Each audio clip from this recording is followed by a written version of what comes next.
भगवती अन्नपूर्णा काशीपुरी में आ चुकी थी। यहीं पर उन्होंने भगवान शंकर से पूछा, भगवान आप अपने भक्तों को किस उपाय से दर्शन देते हैं और उनके वश में हो जाते हैं। भगवान ने बताया कि इसके लिए भक्ति से बढ़कर और कोई उपाय नहीं है। ब्रह्मा मेरे अनुपम भक्त हैं। उनकी भक्ति के कारण मैं उन्हें प्रत्येक कल्प में दर्शन देकर उनकी समस्या का समाधान किया करता हूँ। भक्त और भगवान के अनुपम प्रेम को दर्शाती हुई आइए मैं आपको दो कहानियाँ सुनाती हूँ। प्रथम कहानी। प्रलय के समुद्र में भगवान विष्णु सो रहे थे। उन्हें देखकर ब्रह्मा ने कहा, तुम कौन हो जो इस तरह निश्चिंत होकर सो रहे हो? ब्रह्मा माया से मोहित थे। जब भगवान नहीं उठे तब ब्रह्मा ने हाथ का धक्का देकर उन्हें जगाया। भगवान हंसते हुए मीठे शब्दों में ब्रह्मा से बोले, बस बैठो। यह संबोधन सुनकर ब्रह्मा को गुस्सा आ गया। उन्होंने कहा, तुम हो कौन जो मुझे वत्स वत्स कह रहे हो? तुम नहीं जानते कि मैं सृष्टि का कर्ता ब्रह्मा हूँ। भगवान विष्णु बोले, जगत का कर्ता भरता हरता मैं हूँ। तुम तो मेरे अंश से उत्पन्न हो। तुम मुझे ही भूल गए, परंतु इसमें तुम्हारा कोई अपराध नहीं है। यह तो मेरी माया का खेल है। ब्रह्मा को ये बातें अच्छी नहीं लगी। दोनों में विवाद होने लगा। दयालु परमात्मा इस विवाद की शांति और उन दोनों के बोध के लिए ज्योतिर्लिंग के रूप में प्रकट हुए। इस लिंग का न तो ओर दिखता था न ही छोर। यह लिंग ज्वालामय प्रतीत हो रहा था। इस लिंग को देखकर विष्णु और ब्रह्मा मोहित हो गए। वे सोचने लगे कि हम दोनों के बीच में यह कौन सी वस्तु आ गई है। दोनों उस वस्तु को जानने के लिए उतावले हो रहे थे। विष्णु भगवान सूकर का रूप धारण कर नीचे की ओर उतरे और ब्रह्मा हंस का रूप धारण कर ऊपर की ओर उड़े। दोनों ही थक गए, किंतु दोनों को ही उस ज्योतिर्लिंग के ओर छोर का पता नहीं लगा। दोनों ही थक कर अपने अपने स्थान पर आ गए। अंत में दोनों ने उस ज्योतिर्लिंग को साष्टांग प्रणाम किया। इसके बाद दोनों ने उच्च स्वर में ओम की ध्वनि सुनी। आश्चर्यचकित होकर दोनों ने देखा कि ज्योतिर्लिंग की दाहिनी ओर आकार, बाईं ओर उकार और बीच में मकार है। आकार सूर्य मंडल की तरह, उकार अग्नि की तरह और मकार चंद्रमा की तरह चमक रहे थे।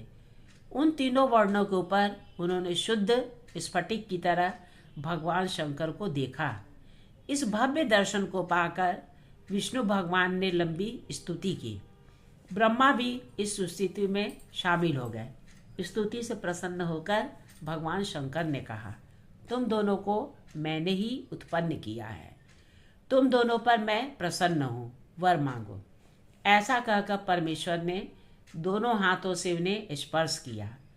उन दोनों ने वरदान में मांगा कि हमें आपकी अचल भक्ति प्राप्त हो।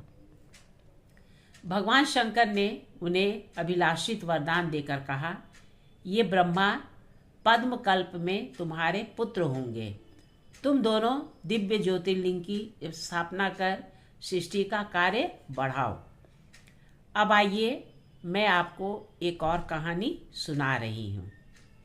भगवान शंकर की भक्ति से मनुष्य में इतनी सामर्थ्य आ जाती है कि वह देवों को भी अभिभूत कर सकता है। विप्र दधीचि भगवान शंकर के परम भक्त थे।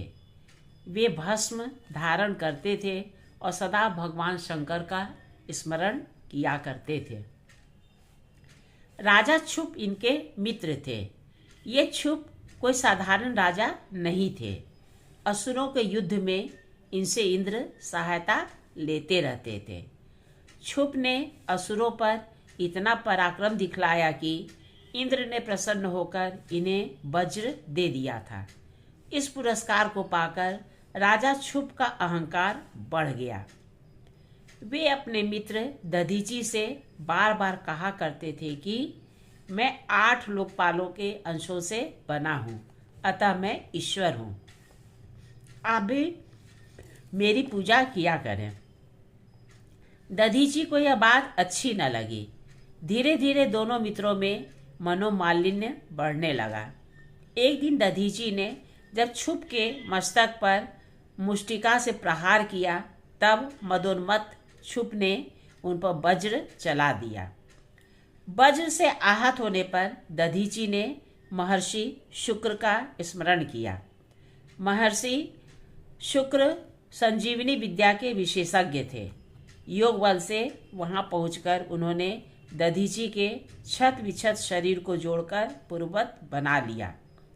फिर उन्होंने दधीची को परामर्श दिया कि तुम भगवान शिव की आराधना कर अवध्य बन जाओ। वे पर ब्रह्म हैं, आशुतोष हैं, उन्हीं की शरण लो। मैंने उन्हीं से मृत संजीवनी विद्या प्राप्त की है। तत्पश्चात दधीची ने आराधना कर भगवान शंकर से अवध्यता प्राप्त कर ली। भगवान शंकर ने दधीची की हड्डी को वज्र जैसा कठोर बना दिया और कभी दीनहीन न होने का वरदान दे दिया। दधीची सामर्थ्य होकर राजा क्षुप्र के पास पुनः पहुंच गए। दोनों में अहंकार की मात्रा बढ़ी हुई थी। राजा क्षुप्र ने उन पर पुनः वज्र का प्रहार किया, किंतु इस बार दधीची का बाल भी बांका न हुआ, उनमें दीन भाव भी न आया। इस पराभव से राजा क्षुप ने विष्णुदेव की आराधना की। विष्णुदेव ने प्रसन्न होकर राजा को समझाया कि शिव के भक्त को किसी से भय नहीं होता। दधीची की तो बात ही निराली है, किंतु राजा क्षुप का आग्रह देखकर विष्णुदेव ब्राह्मण का रूप धारण कर दधीची के पास पहुँचे। शिव भक्ति के प्रभाव से दधीची ने विष्णुदेव को पहचान लिया और कहा कि मैं आपकी भक्त वत्सलता को जानता हूँ, किंतु भक्त शंकर के प्रभाव से मुझे किसी का भय नहीं है।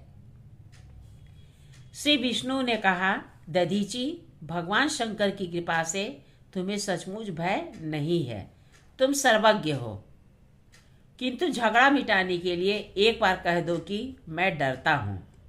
दधीची इसके लिए तैयार नहीं हुए। तब विवश होकर विष्णुदेव को चक्र उठाना पड़ा। राजा क्षुप वहीं पर विद्यमान थे। चक्र निस्तेज हो गया। चक्र को निस्तेज देखकर विष्णुदेव ने अपना सब अस्त्र शस्त्र छोड़कर दधीची को अपना विश्वरूप दिखाया।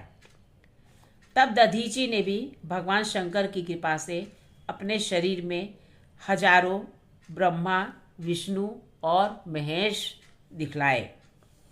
राजा क्षुप दधीची का यह अद्भुत सामर्थ्य देखकर चकित हो गए। तब उन्होंने भगवान शंकर की भक्ति के महत्व को समझकर दधीची की पूजा की। इस तरह दधीची ने सिद्ध कर दिया कि भक्ति सबसे बढ़कर है।